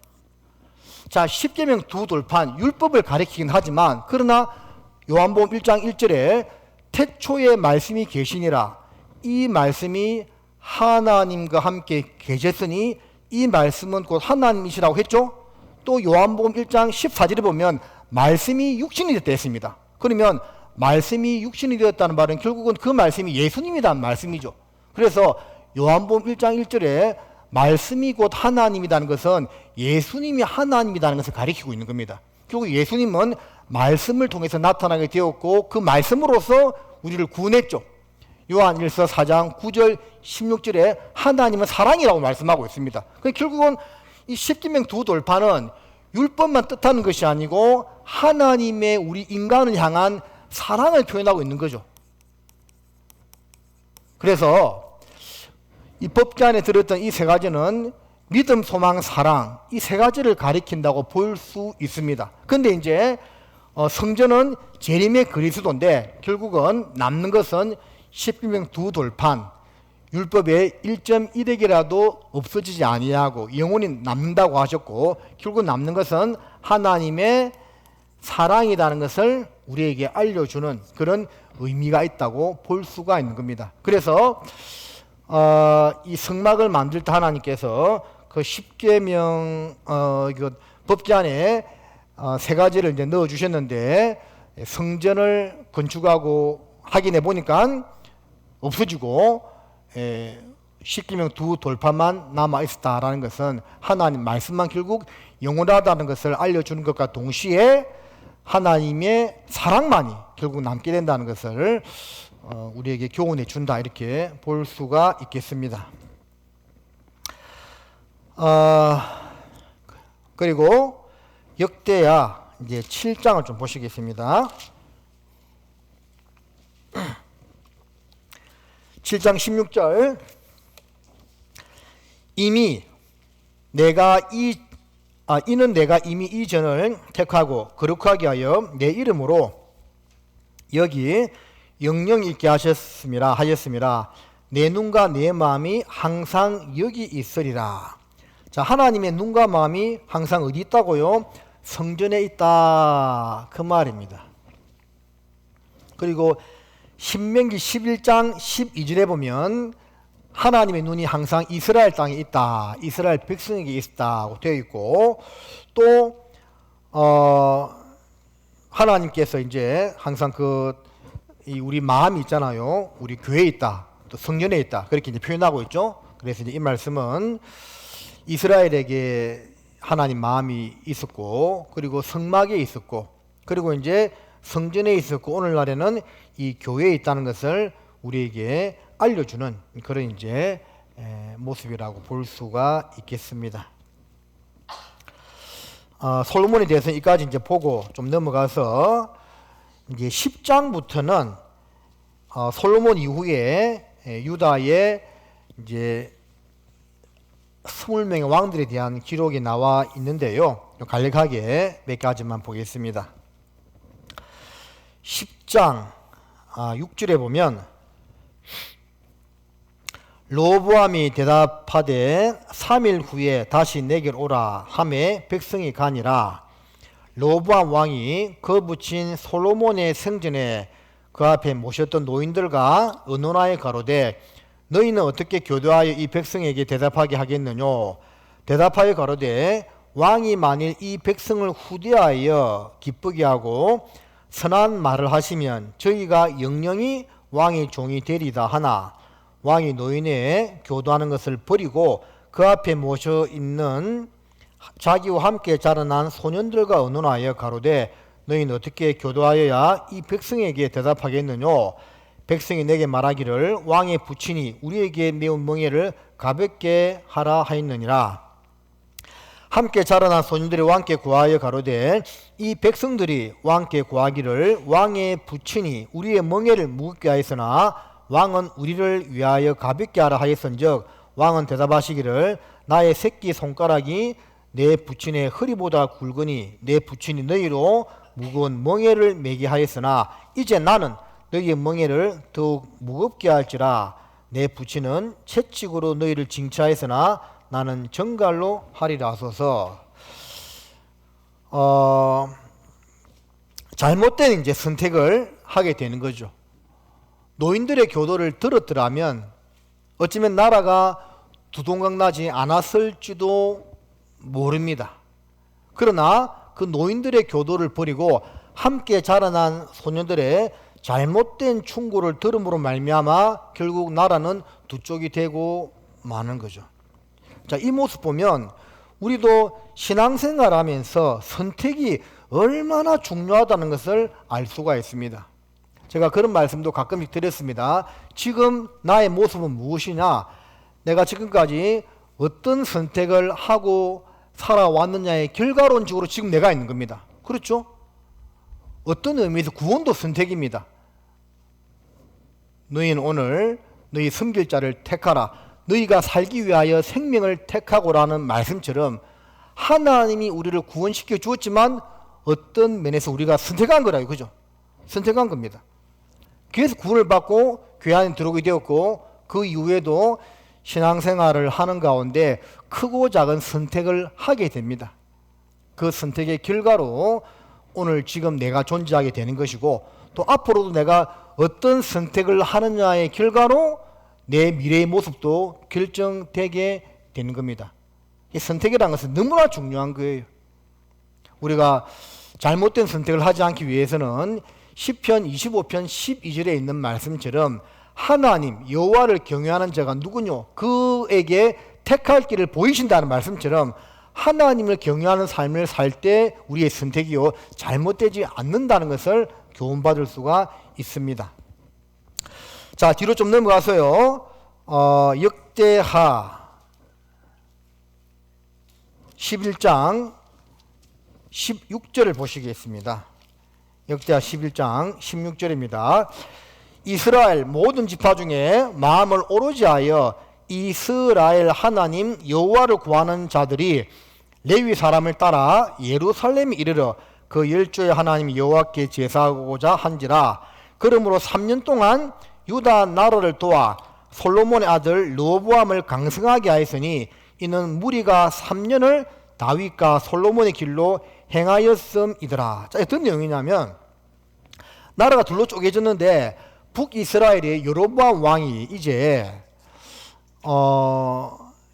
백성들이 예루살렘으로 하나님께 제사를 지내러 가게 되면 자기에게서 멀어질까봐 깨를 내죠. 그게 이제 베델과 단에 우상의 제단을 만들어서 너희가 예루살렘까지 갈 필요가 없다. 여기서 제사라 하면서 이제 가지 못하게 하고, 또 레위 지파 사람들 중에서 이제 섬기고 제사장 일을 할 수가 있었는데 아무나 이제 돈만 좀 갖다 바치면, 뇌물만 갖다 바치면 그 제사장을 하게끔 했죠. 나라가 이제 엉망이 되는 겁니다. 종교적으로, 신앙적으로. 그래서 그 가운데에서도 전 이스라엘에 흩어져 있던 12지파의 백성들 중에서 그래도 하나님을 찾고자 하는 사람들은 북이스라엘에 살던 사람들이라 하더라도 신앙의 자유를 찾아서 레위 사람들을 따라서 예루살렘을 왔고 거기서 하나님을 섬겼다, 그 말입니다.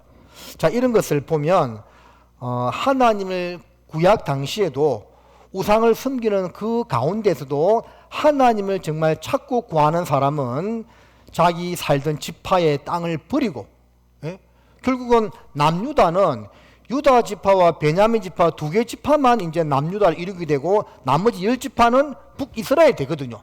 근데 북이스라엘의 그 10지파, 르우벤, 시므온, 갓, 아셀, 단, 납달리, 에브라임 이런 지파의 사람들은 하나님을 섬기기 어렵게 되니까 자기 고향 땅을 다 버리고 이제 예루살렘으로 몰려들게 되었다, 그 말입니다. 신앙의 자유를 찾았어.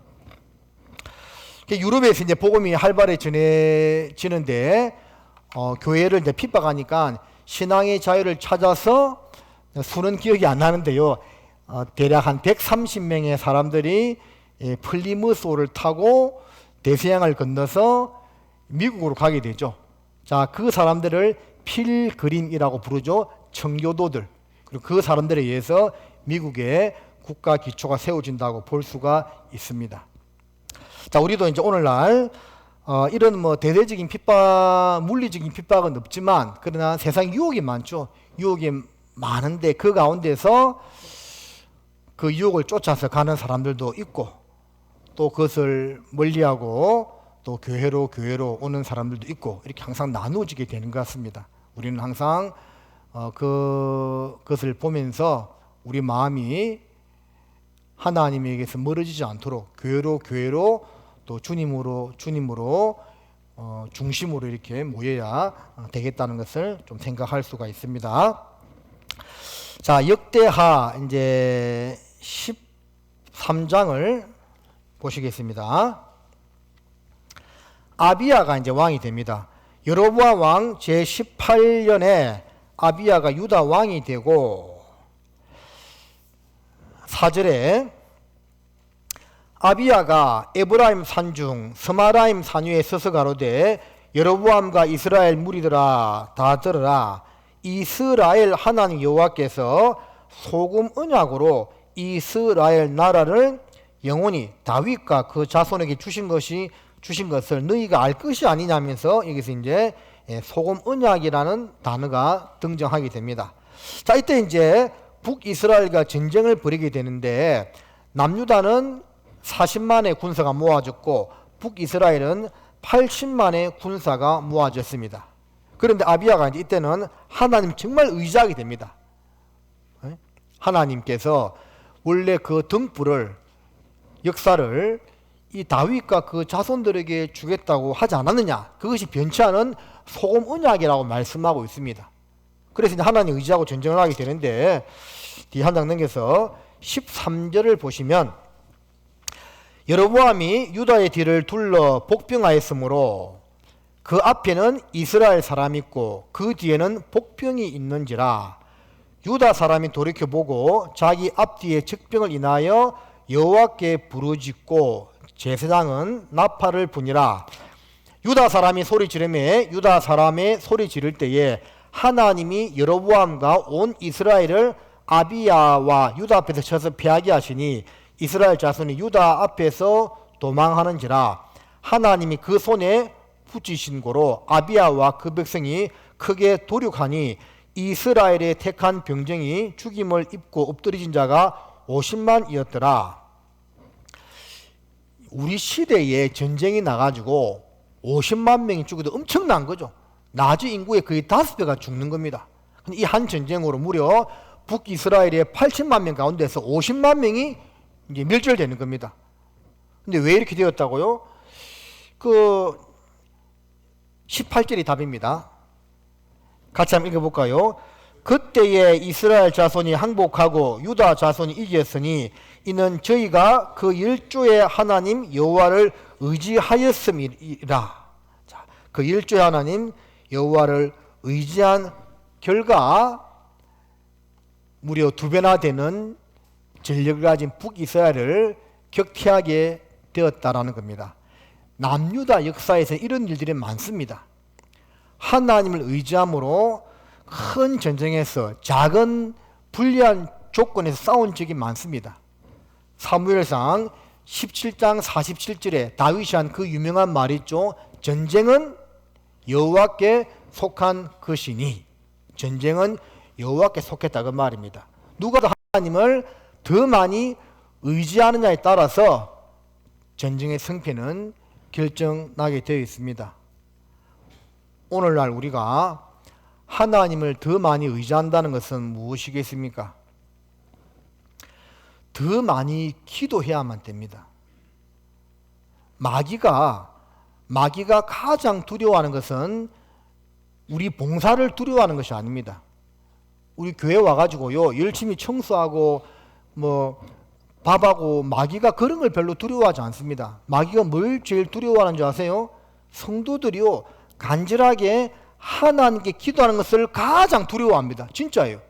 그러니까 우리가 하나님의 도움을 입으려면 더 많이 기도할 수밖에 없는 거예요. 하나님을 더욱 의지한다는 것은 더욱 간절하게 기도한다는 것이 되겠죠. 그래서 우리 성도님들이요 저도 이렇게 드리는 말씀이지만 기도가 참 쉽지 않습니다. 나중에 성도님들을 위해서는 제가 10분 이상 기도하자고 강조하는데 이게 10분 기도하는 거 애게일 수도 있겠지만 사실은 꾸준히 하기가 또 때로 쉽지 않습니다. 그러나 물론 이 가운데 30분, 1시간 하는 분도 있는 줄로 압니다. 하지만 최소한으로 그 10분이라도 우리가 간절하게 주님께 기도한다면 우리 나중에는 반드시 부흥된다고 저는 확실하게 믿습니다. 왜? 그만큼 주님을 더 의지하기 때문에 그런 거예요. 과거에 이스라엘 백성이 적은 수를 가지고 큰 전쟁에서 싸웠던 것은 하나님을 의지한 연구밖에 없습니다. 오늘날 우리가 하나님을 의지하는 것은 결국 간절한 기도밖에 없다는 겁니다. 자, 역대하 15장 보겠습니다.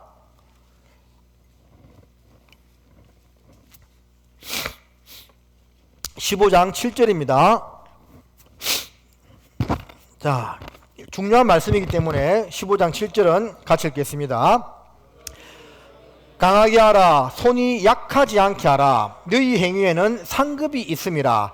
자, 아사가 구스에 100만 대군을, 남유다의 세 번째 왕이죠. 구스의 100만 대군을 하나님을 의지함으로 이제 승리하게 됩니다. 무찌르고 돌아오는 길에 오데스의 아들 아사라가 이제 예언을 하는데 그 중에 한 내용입니다. 자, 너희 손을 약하지 않게 하라, 강하게 하라 하면서 언급하기를 너희 행위에는 상급이 있음이니라 그 말씀하고 있습니다. 어디 상급이 있다고요? 행위에 상급이 있다 그 말입니다. 물론 마음의 결심도 중요합니다. 그러나 성경 어디를 보더라도 마음을 먹었다고 해서 상급이 있다 그런 표현은 없지요. 항상 일한 데에 따른 상급이 따른다고 이제 말씀하고 있습니다. 고린도전서 15장 58절에 너희 수고가 주 안에서 결코 헛되지 않는다고 말씀을 했죠. 우리 수고가 헛되지 않는 겁니다. 이 성경 아카데미 시간에 나와서 이렇게 말씀 듣는 것, 그것도 이 수고도 수고입니다. 수고. 예. 말씀 전하는 것도 수고인데 앉아 듣는 것은 얼마나 힘들겠습니까? 그죠? 수고 많이 하십니다. 이 수고가요 결코 헛되지 않는다 그 말입니다. 계시록 14장을 보시겠습니다. 계시록 14장 13절 말씀입니다. 또 내가 들으니 하늘에서 음성이 나서 가로되 기록하라. 자금 이후로 주 안에서 죽는 자들은 복이 있도다 하시매 성령이 가라사대 그러하다. 저희 수고를 거치고 시리니 이는 저희의 행한 일이 따름이라 하시더라.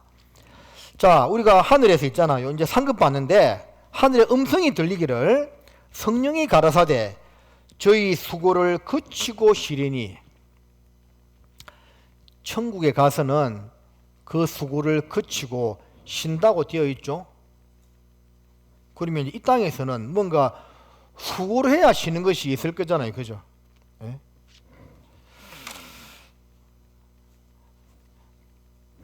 맞지요? 여러분 그 IMF 때 많이 힘들었죠. 그죠? 오랜 시간이 지났지만 어떤 분이 그런 말 하더라고요. 우리는 IMF 때도 아무 이상 없었다고 하더라고요. 왜 이상 없습니까? 원래 힘들었기 때문에 IMF 겪었다고 더 힘들 것도 없었다고 하더라고. 그렇게 원래 힘들어서 IMF 맞아도 뭐 어차피 없이 사니까 뭐 힘들 것도 없었다 그런 말 하더라고요.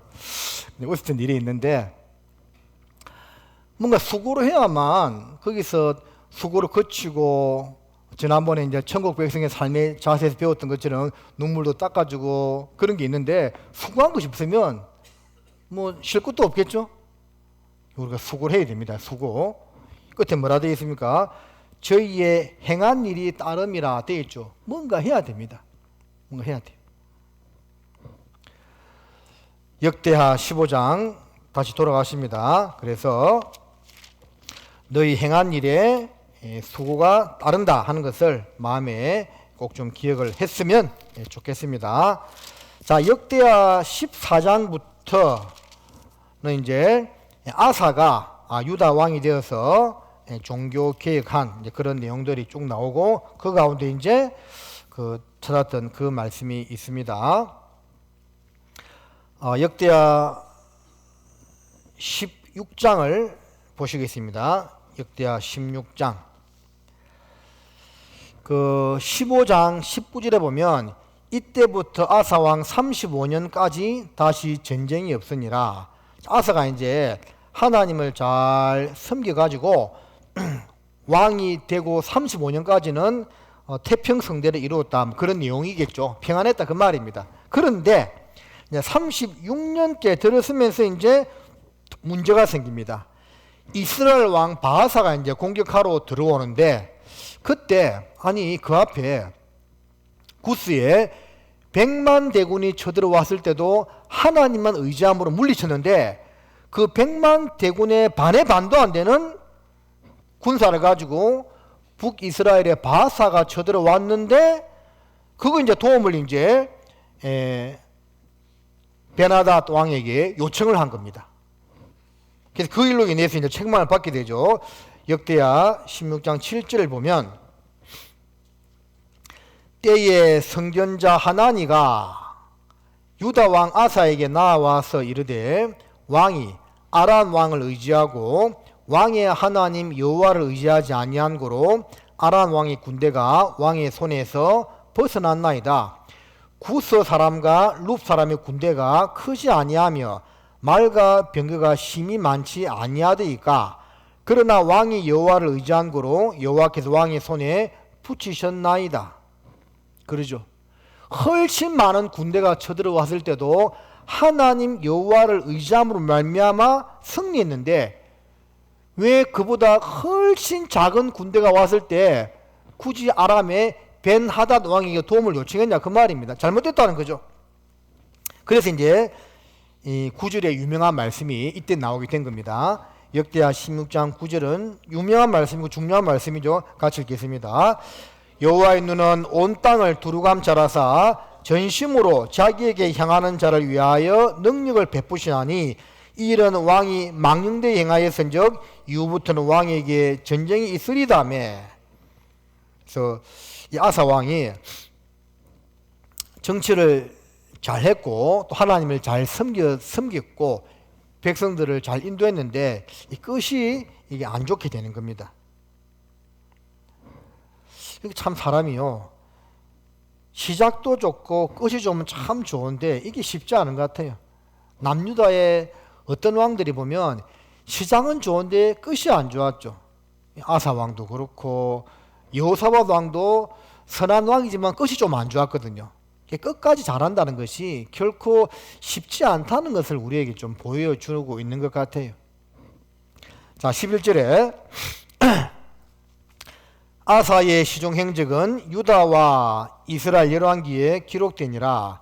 아사가 왕이 된 지 39년에 그 발이 병들어 심히 중하나 병이 있을 때에 저가 여호와께 구하지 아니하고 의원들에게 구하였더라.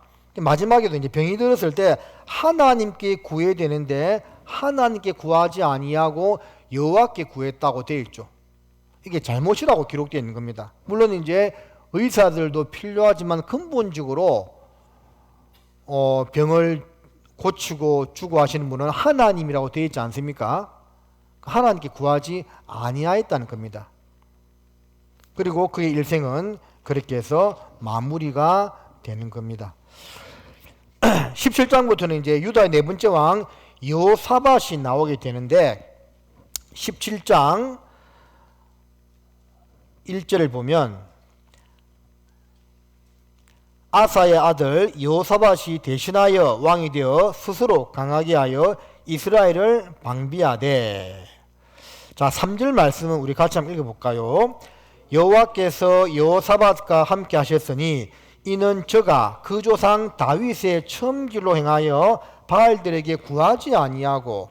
자, 그에 대한 칭찬을 하고 있는데 어떤 내용이 나와 있습니까? 그 조상 다윗의 처음길로 행하여. 왜 다윗의 모든 길이라고 되어 있지 않고 처음길로 행하여라고 되어 있겠습니까? 다윗이 중간에 실수한 적이 있었죠. 그래서 그것 빼고 처음에 그 순수했던 다윗의 모습을 말하고 있는 것입니다. 물론 뒤에는 회복되었지만 처음이 더 순수했죠. 목동 시절부터 하나님과 동행하였고 항상 하나님께 묻고 답을 구하고 정직했던 다윗, 그 처음 길로 여호사밧이 행했다는 그 말입니다. 우리도 처음 구원받았을 때 요한계시록 2장에 에베소 교회에 주시는 말씀에 너희 첫사랑을 회복해라고 되어 있는데 그 첫사랑을 처음 구원받았을 때 그 순수하고 좋은 마음으로 항상 신앙생활을 할 수 있어야 되는 것이 정상이거든요. 그런데 어느새 우리 마음은 그 처음에 순수했던 마음과는 조금 멀어지지 않았나라는 생각이 들기도 합니다. 여호사밧은 다윗의 처음 길로 행했다고 되어 있습니다. 신앙생활은요, 복잡하게 하는 것이 아닙니다. 단순하게 심플하게 하나님 말씀 있는 그대로 보고 모이기를 힘쓰고, 이거 하라면 이거 하고 저거 하라면 저거 하고 자기 생각 빼고 그대로 그냥 교회가 나아가고자 하는 방향에 동참하는 모습이 제일 아름다운 겁니다. 하나님은 그러한 사람을 쓰시고 또 그런 사람들 통해서 당신의 역사를 이루어 나가신다는 것을 우리가 생각해야만 되겠습니다. 자, 역대하 18장을 보시면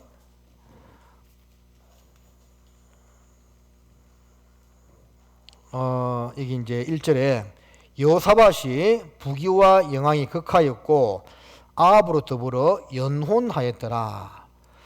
여호사밧이 다 잘했는데 사람이 완벽할 수는 없겠죠. 끝이 조금 안 좋았다고 되어 있고 또 하나 실수가 아합으로 더불어 연혼하였다고 되어 있습니다. 그러므로 길라 전투에 나가게 되고 그 전투에서 자기는 겨우 이제 목숨을 부지하고 돌아오게 되는데 그 미가야 선지자가 예언하게 되잖아요. 그 예언을 무시하고 나갔다가 아합은 결국은 이제 죽임을 당하게 됩니다. 18장 33절에 보면 한 사람이 우연히 활을 당기어 이스라엘 왕의 갑옷 솔기를 쏜지라 왕이 그 병거 모는 자에게 이르되 내가 부상하였으니 내 손을 돌이켜 나로 군중에서 나가게 하라 하였으나 결국은 한 군사가 우연히 활을 쏘았는데 그게 이제 아합의 갑옷 솔기를 뚫고 몸에 맞게 되고 그 중상을 입고 싸우다가 죽게 되죠. 그리고 개들이 그 피를 핥게 된다는 그 예언이 문자 그대로 이루어지게 됩니다. 자, 우연이라고 표현되어 있지만 사실은 우연이 아니죠. 하나님이 말씀하신 그대로 이루어진다는 것을 우리는 좀 교훈받을 필요가 있겠습니다. 20장으로 이제 가보면 20장에도 이제 또 큰 위기가 찾아오게 되는데 1절에 그 후에 모압 자손과 암몬 자손이 몇 마온 사람과 함께 와서 여호사밧을 치고자 한지라 혹이 와서 여호사밧에게 고하여 가로되 큰 무리가 바다 저편 아람에서 왕을 치러 오는데 여기서 바다는 이제 갈릴리오스를 말합니다. 왕을 치러 오는데 이제 하사손 다말 곧 엔게디에 있나이다. 여호사밧이 두려워하여 여호와께로 낮을 향하여 간구하고 온 유다 백성에게 금식하라 공포하며 유다 사람이 여호와께 도우심을 구하려 하여 유다 모든 성읍에서 모여와서 여호와께 간구하더라. 그리고 이 전쟁에서 하나님의 도우심을 입음으로 승리를 하게 됩니다. 잠깐 이제 교훈받을 내용은 이 싸움에서도 여호사밧이 혼자 기도한 것이 아니고 온 유다 사람들을 모아서 함께 기도하자고 한 거죠. 고로 유다 사람들이 그 땅에서 다 모여와 가지고 이 전쟁에서 승리케 해달라고 하나님께 간절히 구하게 되고 그 기도 응답으로 전쟁에서 승리하게 된다는 겁니다. 자, 기도의 힘, 혼자가 아니라 여러 사람이 같이 어떤 문제를 두고 기도할 때 야고보서 5장에 의인의 역사는 강구하는 힘이 많다는 말씀처럼 더 큰 역사를 이루게 된다는 것을 교훈받을 수가 있겠죠. 자, 그리고 이제 역대하 이제 21장으로 가서 조금만 더 보겠습니다. 21장 1절에 여호사밧이 그 열조와 함께 잠에 그 열조와 함께 다윗성에 장사되고 그 아들 요람이 대신하여 왕이 되니라. 6절에 저가 이스라엘 왕들의 길로 행하여 아합의 집과 같이 하였으니 이는 아합의 딸이 그 아내가 되었음이라. 저가 여호와 보시기에 악을 행하였으나 자, 다섯 번째 왕 요람 왕은 아버지 여호사밧을 닮지 아니하고 하나님을 떠나 우상을 섬기고 악행을 저질렀는데 그 이유가 뭐라고 되어 있죠? 아합의 딸이 그 아내가 되었음이라 되어 있죠. 이게 그 여호사밧의 연혼으로 인해 가지고 우상을 섬기는 그 여인을 아내로 취한 결과 하나님을 떠나게 되었다라는 것입니다.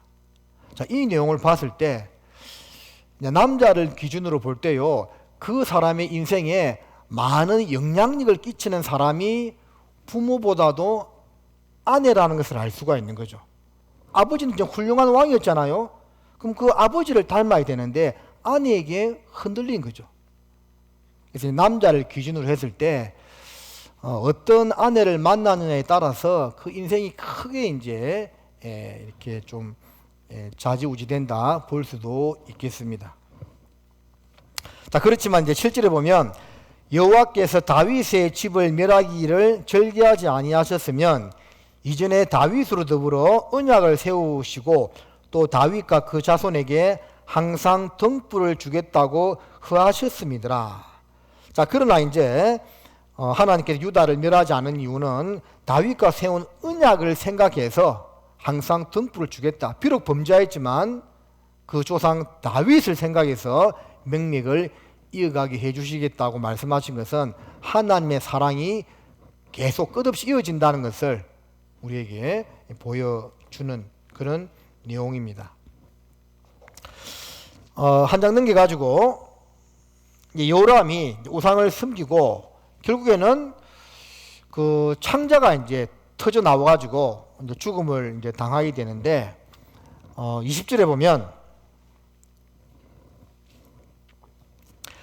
요람이 32세에 즉위하고 예루살렘에서 8년을 치리하다가 아끼는 자 없이 세상을 떠났으며 무리가 저를 다윗성에 장사했으나 열왕의 묘실에는 두지 아니하였더라. 자, 이 구절을 읽으면 참 마음이 서글픈 생각이 들지 않습니까? 죽었는데 아끼는 자 없이 세상을 떠났다. 이 자업자득이죠. 하나님을 떠난 결과입니다. 하나님 말씀에 불순종한 결과입니다.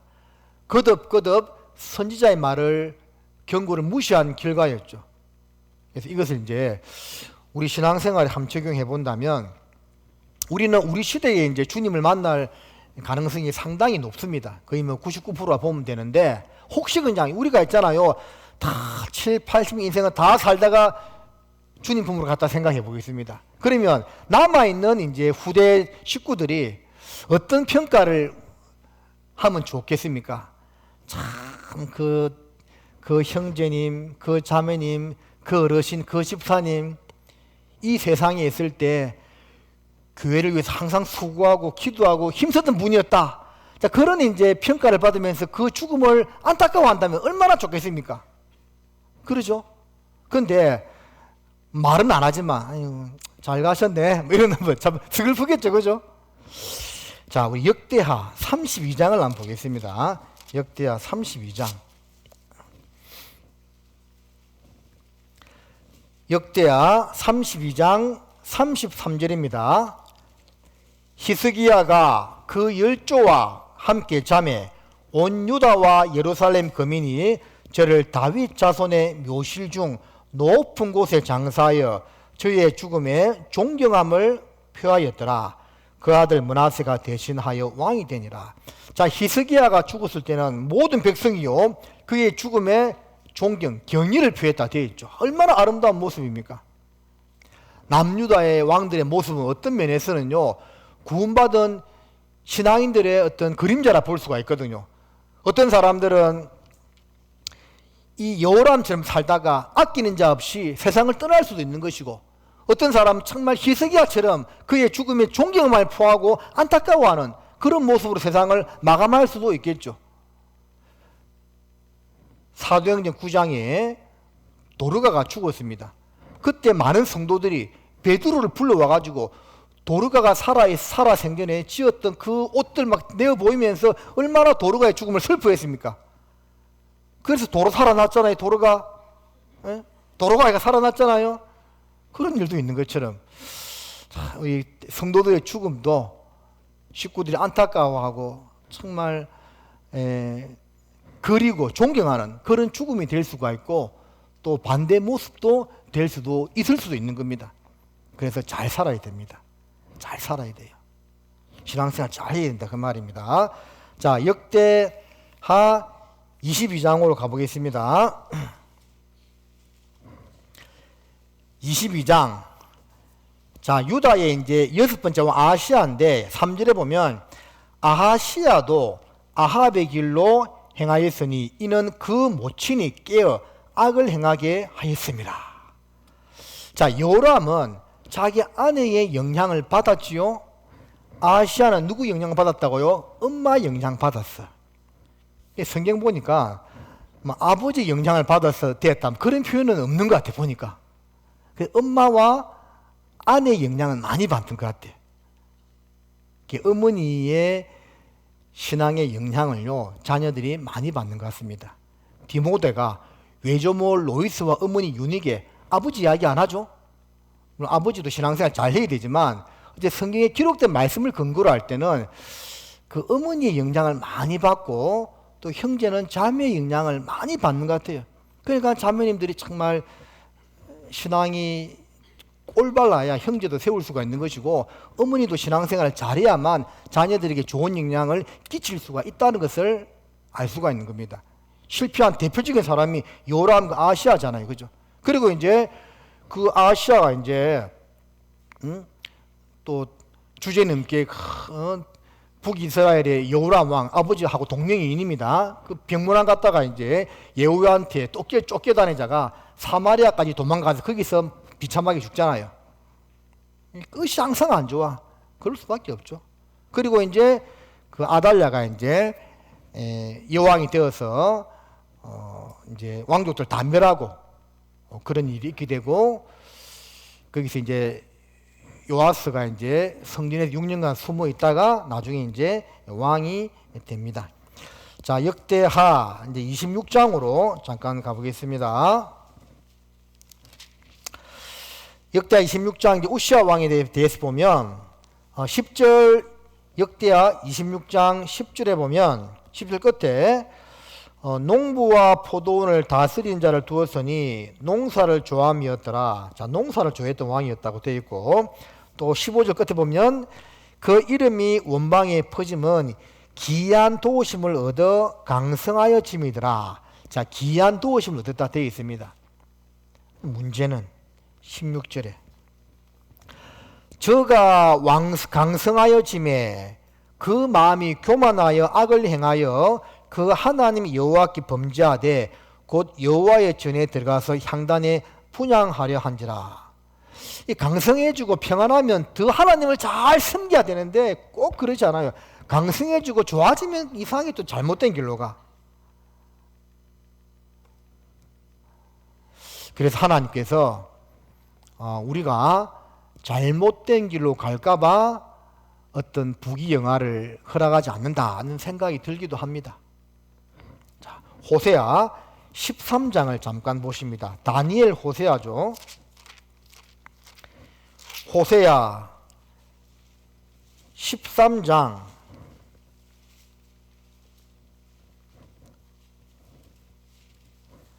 4절입니다. 자, 4절 지나서 6절 말씀 6절 말씀만 우리 같이 한번 읽어볼까요? 저희가 먹이온 대로 배부르며 배부름으로 마음이 교만하여 이로 인하여 나를 잊었느니라. 하나님이요. 자, 그게 5절을 보면 내가 강야 마른 땅에서 너를 건고하였거늘. 그게 강야 마른 땅에서 건고해 가지고 잘 먹고 잘 살게 해줬다 그 말입니다. 근데 배부르니까 마음이 교만하여 이로써 나를 잊었다라고 되어 있죠. 배가 부르면 이 모든 것이 하나님으로부터 왔다는 것을 깨닫고 더 마음을 낮추고 겸손하게 하나님을 섬기면 좋은데 사람은 그러지 못하는 것 같아요. 우시아 왕도 강성해지니까 교만해졌고 이스라엘 사람들도 배부르니까 교만해졌고 이런 말씀이 신명기 32장에도 나와 있습니다. 배부름으로 하나님 잊었다 되어 있거든요. 그래서 하나님이 우리가 이렇게 육신적으로 잘 되면 하나님을 떠날 가능성이 많기 때문에 때로는 그것을 다 허락하지 않고 조금씩 허락하기도 하고 항상 뭔가 근심 걱정거리는 항상 주고 있는 것 같아요. 없으면 참 좋을 것 같은데 없으면요 주님을 떠날 가능성이 높기 때문에 그렇다고 생각하시면 되겠습니다. 자, 역대하 28장을 잠깐 보시겠습니다. 28장 22절. 자, 12번째 왕 아하스가 악행한 왕이었거든요. 그런데 이 아하스가 보면 이렇게 되어 있습니다. 이 아하스 왕이 공고할 때에 더욱 여호와께 범죄하여 자기를 친 다메섹 신들에게 제사하여 가로되 아람 열왕의 신들이 저희를 도왔으니 나도 그 신에게 제사하여 나를 돕게 하리라 하였으나 그 신이 아하스와 온 이스라엘을 많게 하였더라. 이 12번째 아하스 왕은 처음부터 끝까지 우상 숭배가 악행한 왕이었거든요. 그래서 하나님이 징계를 많이 줬어. 그런데 그 말씀처럼 공고할 때에 더욱 범죄다 돼 있죠. 이런 사람도 있는 겁니다. 권고하면 마음을 낮추고 하나님께 돌이켜야 되는데 의외로 그러지 못한 사람도 많아요. 더 악해지는 사람도 있습니다. 우리 신앙도 마찬가지입니다. 신앙도요, 힘들어졌을 때 하나님을 붙드는 사람이 있는 반면에 힘들어졌을 때 하나님의 불평 원망하고 멀어지는 사람도 있다니까요. 그렇죠? 나는 과연 어떤 모습인가 생각해 보세요. 자, 12명의 정탐꾼이 40일 동안 가나안 땅을 정탐했을 때 힘든 상황이 왔죠? 근데 10명의 정탐꾼들은 불평하고 악담하라 했죠. 여호수아와 갈렙 두 사람만 그 열악한 조건, 힘든 상황에서도 말씀만 붙들고 그들은 우리의 밥이라 했습니다. 그래서 그 사람의 신앙은요, 힘들 때에 고난 가운데 공고할 때 딱 드러나게 되어 있는 것 같아요. 어떤 사람은 거기서 자포자기하고 막 더 원망하고 막 안 좋은 모습이 되는 경우도 있고, 어떤 분은 거기서 힘을 내고 하나님 더욱 붙드는 경우가 있거든요. 그게 진정한 그리스도인이 겁니다. 우리가 그런 모습으로 신앙생활을 해야만 됩니다. 자, 뒤로 넘어가서요, 역대하 32장입니다. 역대하 32장 12절에 이 히스기야가 여호와의 산당들과 단들을 제하여 버리고 유다와 예루살렘에 명하여 이르기를 너희는 다만 한 단에서 경배하고 그 위에 분향하라 하지 아니하였느냐. 이게 사내립의 이제 말인데 그 말 히스기야 말 인용하고 있는 거죠. 히스기야가 다만 한 단에서 경배하라, 오직 한 하나님만 섬기라, 그 말이죠. 우리도 마찬가지입니다. 오로지 한 하나님, 한 주님, 한 말씀, 한 교회, 우리가 거기서 섬기고 경배하는 신앙생활을 해야 한다는 것입니다. 33장 13절을 보겠습니다. 13절, 기도한 고로 하나님이 그 기도를 받으시며 그 간구를 들으사 저로 예루살렘에 돌아와서 다시 왕 위에 거하게 하심에 므낫세가 그제야 여호와께서 하나님이신 줄을 알았더라. 이 므낫세는 전무후무한 가장 악한 왕이었다고 했습니다. 예루살렘이 피로 가득 차게 했다는 그런 표현도 나와 있거든요. 그런데 이 므낫세는 돌이켰어요. 그리고 그제야 이스라엘의 여호와가 진짜 참 신이라는 것을 깨닫고 그 뒤에 보면 이제 하나님만 섬기는 그런 모습이 나옵니다. 그래서 저도 이 성경 볼 때는 이 므낫세가 진짜 참 돌이키고 이제 깨달았을까 하는 뭐 그런 생각이 들기도 하는데 뭐 각자 잘 묵상해 보시면 좋겠습니다. 34장 요시야 2절에 여호와 보시기에 정직히 행하여 3절 중간에 다윗의 하나님을 비로소 구하고 라고 되어 있습니다. 그래서 요시야는 전체를 통틀어서 가장 선한 왕이었다고 이렇게 평가를 받고 있습니다. 34장 33절을 보면 이와 같이 요시야가 이스라엘 자손에게 속한 모든 땅에서 가증한 것을 다 제하여 버리고 이스라엘의 모든 사람으로 그 하나님 여호와를 섬기게 하였으므로 요시야가 사는 날에 백성이 그 열조의 하나님 여호와께 복종하고 떠나지 아니하였더라. 요시야가 살아있는 동안에 그 백성들이 함께 마음을 같이하여 행함으로 하나님을 섬겼다고 되어 있죠. 자, 이 모습 보면 참 지도자 한 사람이 얼마나 많은 영향을 끼친다는 것을 알 수가 있습니다. 교회에서 목회자뿐만 아니라 임원들, 책임자들, 그 한 사람의 영향으로 인해서 그 구역 식구들, 그 해별 식구들이 그 영향을 받아서 교회를 잘 섬기고 함께 순종하며 따라 나갈 수 있다라는 겁니다. 이게 우시아도 여호야다가 살아있는 동안에는 잘했거든요. 죽으니까 잘못된 길로 가게 되었잖아요. 그래서 참 앞선 사람, 책임자의 어떤 역할이 얼마나 크다는 것을 요시아를 통해서 좀 생각해 볼 수가 있습니다. 우리 앞으로 좀 넘어가 가지고요, 열왕기하 23장을 좀 보시겠습니다. 열왕기하 23장 24절입니다. 요시아가 또 유다 땅과 예루살렘에 보이는 신접한 자와 박수와 드라빔과 우상과 모든 가증한 것을 다 제하였으니 이는 대제사장 hil기야가 여호와의 전에서 발견한 책에 기록된 율법 말씀을 이루려 함이라. 25절 말씀은 함께 읽겠습니다. 요시아와 같이 마음을 다하여 성품을 다하며 힘을 다하여 여호와를 향하여 모세의 모든 율법을 온전히 준행한 임금은 요시아 전에도 없었고 후에도 그와 같은 자가 없었더라. 마음과 뜻과 힘과 정성을 다해서 하나님을 잘 섬겼던 왕이 앞과 뒤로 없었다고 되어 있죠. 그래서 이스라엘의 가장 위대한 왕 중에 한 명이라고 볼 수가 있습니다. 남유다의 어떤 불순종, 왕들의 불순종으로 인해서 하나님은 이미 그 유다의 멸망을 정했습니다. 그거는 이제 바꿀 수가 없어요. 그런데 이 요시야 한 사람으로 인해서 그 멸망의 시기가 좀 늦추어졌다 볼 수가 있거든요. 그러니까 기원전 606년에 이제 망하게 되는데, 요시야가 나타나지 않았다면 아마 훨씬 더 빨리 망했을 겁니다.